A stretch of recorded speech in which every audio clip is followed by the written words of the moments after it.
Hey, I'm Susan Kelechi Watson, and you're tuned into BallerAlert. I'm Christiana Hooks, and you're tuned into BallerAlert. Hi, I'm Eboni Freeman, and you're tuned into BallerAlert.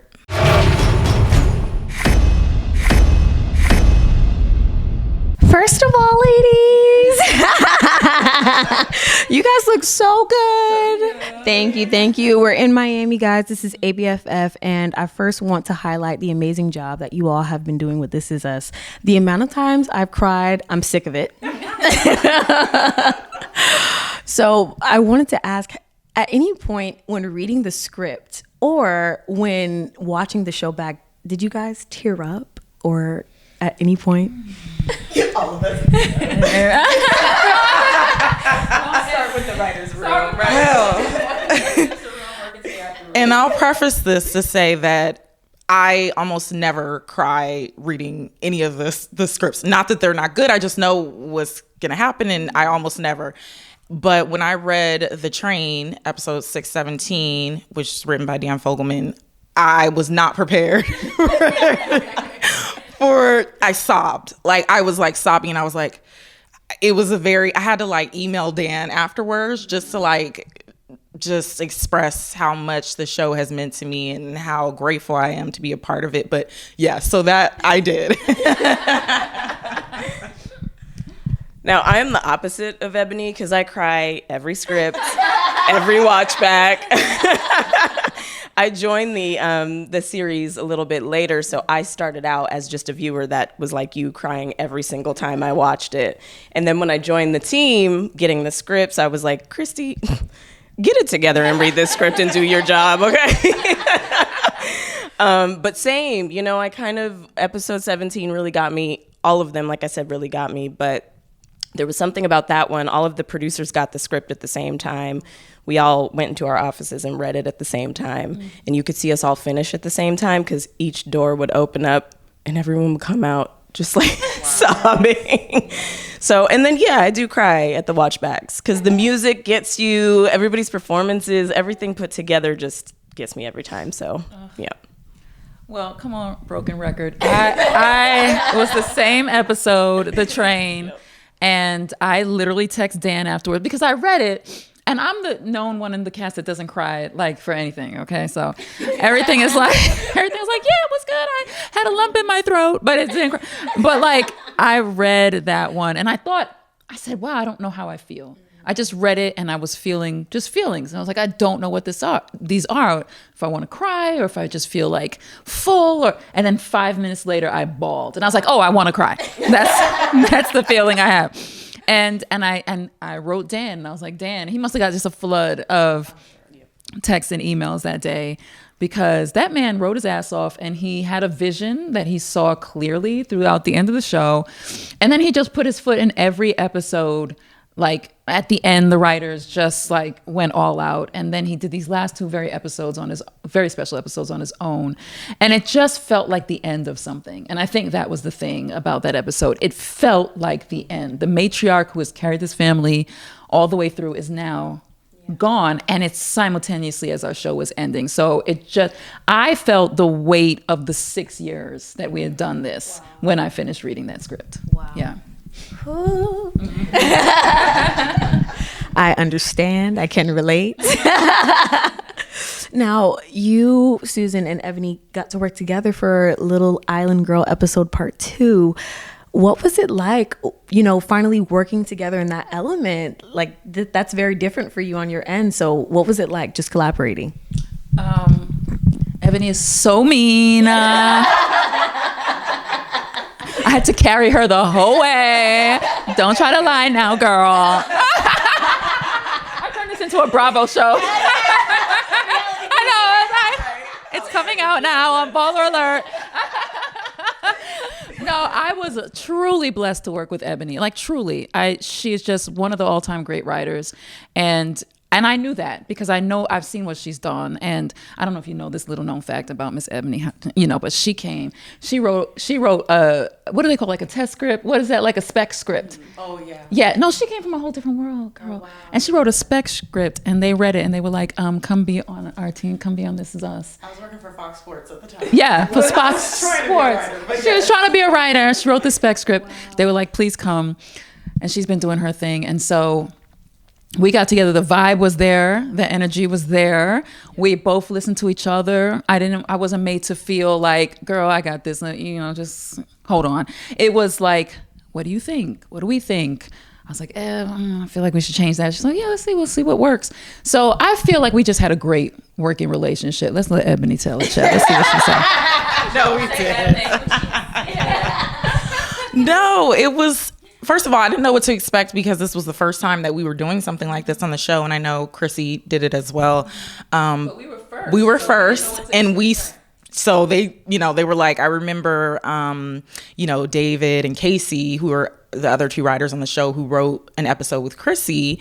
They were like, okay, so tell me, like, what was the process like? Because we did it first. And, I was just like, we had a ball. Like, we really did. We had a really great time. And Sue is really great. I mean, you didn't just, you had written scripts and, so she wasn't coming into it just like, all right, let me just sit down and do this. She knows how to write. She knows how to structure a scene, all those things, character. Because she had been acting on the show, she knows how to, the tone and the voice of not just her character, but also really well the rest of the actors on the show. So that was really cool. And she's really funny. So... So, the jokes, pitching jokes, and you're really funny. So, we had a ball. And then also the other part of it is producing the episode. And she was right there in it, answering all the emails, pick casting, wardrobe, all those things. And so being on set, not just acting in a scene, but then having to stay and watch a scene and give notes and all that stuff. So it was an awesome experience. Yeah. I loved our note giving experience on set because, do I need this? Because man, listen, I'm here, like, Ebony, child, give me this. I said, Ebony, you good at telling them. See, I'll just say the note. You know what I mean? I'll be like, Ebony, do you agree? She'd be like, yeah, that's right. And so she would go to the director and say it. Which was her father. Yes. And that's how we met, this brilliant woman. I saw her in the Zooms, right? Mind you, I thought she was like, I was like, oh, who's the intern teenager that they have in the Zoom? I was like, she has stuff under her belt. Like, she's like the real deal. Awesome producer. And then the three of us got together. The first day, what do we call it? This sis us. Yeah. That was Susan. Right? We were like, wait a minute. Look at how different this looks. Who came up with that? Who? That was Sue. Yeah. She said she was funny. That's it. And speaking of Christina, you brought your father out of retirement for this. What was that experience like? And did the end result end up to be your expectations? It did. Yeah. Yeah, so when I read the script, I really, really, just personally wanted it to be directed by a Black director. And I voiced that to our producing team. And so we had conversations about who that might be. And mind you, this man retired 2 years prior, so his name had been brought up, but we were kind of trying to let him rest. And I really also saw a lot of our father-daughter relationship in Beth's relationship with her own father. So I had it in the back of my mind, but again, wanted to leave him alone. And then two of our other producers brought his name up, and they were like, just ask him. Just try it. Just pull out the daughter tears or whatever you need to do to get him to do this. It wasn't that hard, so I called him. I didn't have to cry. I called him. I think he kind of knew it was coming because he was like, why do I have 3 of the This Is Us producers on the phone with you? So he read the script, and all I really had to say was that these two wrote it and he was in. Oh, so, and We had a blast on set, the four of us, and I do think the end result was what we all wanted it to be. I really do. And I think he was the right person to take care of it and to take care of us in the process, you know? Absolutely. Thanks, Dad. Happy Father's Day. You're an amazing dad. You're an amazing dad. Now, speaking of Little Island Girl, you got to work with Felicia Rashad. She is a legend. Is there anything that she left with you during that process? You know, Felicia is always leaving like gems, and but one of the things I have to say this time that I just noticed about Felicia is that woman does not bring sides to the set. So I'm like, how you just be knowing? She doesn't. Have you ever seen her bring a sheet of paper? Not one. Not one. Not one. Not a single one. Not a single sheet of paper comes to the set. So she's always well prepared, and then rarely ever flubs a line. Wow. So there's something about her preparation and the fact that she comes ready, you know, and that could be just how, you know, she came up in the game, and there was no excuse for anything. You came ready, so you don't have to get ready. And that was one of the things that I took away. She's given me so many gems over the years, but that one I came away with like, okay, let me try that. I don't know, I didn't try it yet. No, I did it a couple times. I did it a couple times on set. And I was like, because it makes you have to engage in a way that's different. There's nothing to lean on. It's like, you need to know. And she is that actress, you know, just getting her second Tony last weekend. But anyway, I digress. Congratulations, Felicia. As you all know, there are several fans of the show. They tweet, they write on every social media platform speaking about the show. But I have to ask, has anyone said anything in any of the comments that you've read that has stuck with you till this day? That's a good question.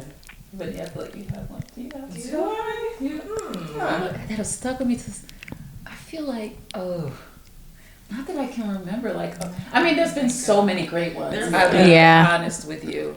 But there are some people who like will just legit thank me for being Beth because they feel like they were represented as a Black woman, as a woman. They just are grateful for the representation of somebody who feels very normal, feels every day like somebody that they would know as a friend or a cousin. I get that a lot, like, you know, or but those are the ones that stick with me because I think about that, and I think about these women and the men who make comments about it too, and I'm like, oh, you know what, it's actually you guys, it's actually watching y'all that helped create this character, because there's a little piece of like so many women that I've encountered in my life, whether it's intimately or just in sort of passing, that move through that character. So, you know, I have such appreciation for them as well. I will say that just with the show in general, because of all the issues that we touch upon, you do get a lot. Like, I've had a lot of people just like stop me somewhere or like that know that I work on the show and it's like, you know, I've experienced that situation, or like, you know, my mom has Alzheimer's, or, you know, just like dealing with certain things. It really does like touch a nerve with people. And even with myself watching this show, I remember I was a fan of the show before I joined in season 3. And I remember there was an episode that they did where Deja has alopecia. Yeah. And I just remember I bawled because I never saw that on television before. And I was like, that's what my mom, my auntie used to do for me, like when I was dealing with hair loss. And so I think the show has done this incredible thing of no matter who you are, it touches on something that, you know, that has the conversation that we don't, you know, maybe not see on television always. So. Same.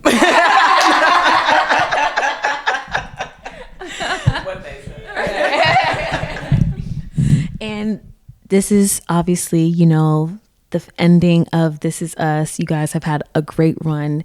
Are there any favorite episodes? Oh boy. I think I do have a favorite. There's a favorite one that I was in. It's the one that's called, I think it's called R&B. Oh, yeah. Yes. Directed by Kevin Hooks. That's right. That's like with that's Randall, and goes through Randall and Beth's relationship, but while they're in the midst of this crazy argument, right? That's the same one. Yeah.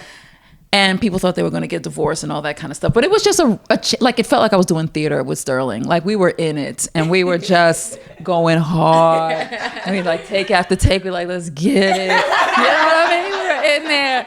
And so that felt like just meat. It just felt like, work. And we loved that. And then some of the favorites that I've just had the pleasure of just watching, I have to say, this year, I feel like Chrissy Metz and Chris Sullivan just killed me with those episodes going through their divorce. And I think it was particularly episode like 11 and 12, maybe. Yeah. And I remember reading those two back to back like it was a novel. You know what I mean? I was like, oh my gosh. And they had some of the most riveting... I literally was texting Ken Nolan, who's one of my favorite directors of all time. I was literally like, I am riveted, as I was watching it, because we weren't in it at all. So we just get an opportunity just to watch the episode. I just thought they did amazing work. Actually, one of my favorite episodes is written by Eboni and K.O. Yegan. Last season, episode 6, which follows Randall's mother's journey once he realizes who his mother is. That episode, that was another one. Script had me on the ground. And then the episode was just so beautifully done, and it was just something that we hadn't really seen on the show before. And just talking about just seeing this show address how a hot comb works. It was just like we don't talk about that on primetime television. Yeah. So that's one of my favorites. And then I can't say it enough. Episode 17, The Train, is just such a standout episode that it deserves all the shouts. It does. Let's see. I have a lot, but I'd have to say I love, two of one of my faves that I always think back to that I really love were written by one of our writers who, I think she was on season 1 through 3, Becca. Becca, whew. She wrote Sometimes, which was the episode where it's set in Vietnam. So we see Jack in Vietnam, but then we also see Jack and Mandy on their road trip to LA and him opening up to her for the first time. I love that episode. I just love, there's only a couple of stories, but it just breathes really well. And I loved The Waiting Room as well, which Becca wrote, which is like a bottle. Yeah. That was another Kevin Hooks. I'm just going to say Kevin Hooks. Okay, I have another Kevin Hooks. The Intruder episode with Randall, another Kevin Hooks. That one is fantastic. And then I'll just say one last one, because I know we're all talking about The Train. But I must say that the final episode that Dan wrote, I absolutely loved that he had the vision to do that for the final episode, because I know The Train is like ridiculously amazing, and that's the climax of the season. But it's something about the final episode that's just the DNA of the show that I thought just was done so beautifully and so understated, and just it just gave you all the feels of like what this show is and means. And so yeah, that's so one of my faves. So simple. And I love that it was called Us. Yeah. He's so Dan Fogelman. Dan Fogelman. Ladies and gentlemen, the lovely ladies of This Is Us, thank you all for your time.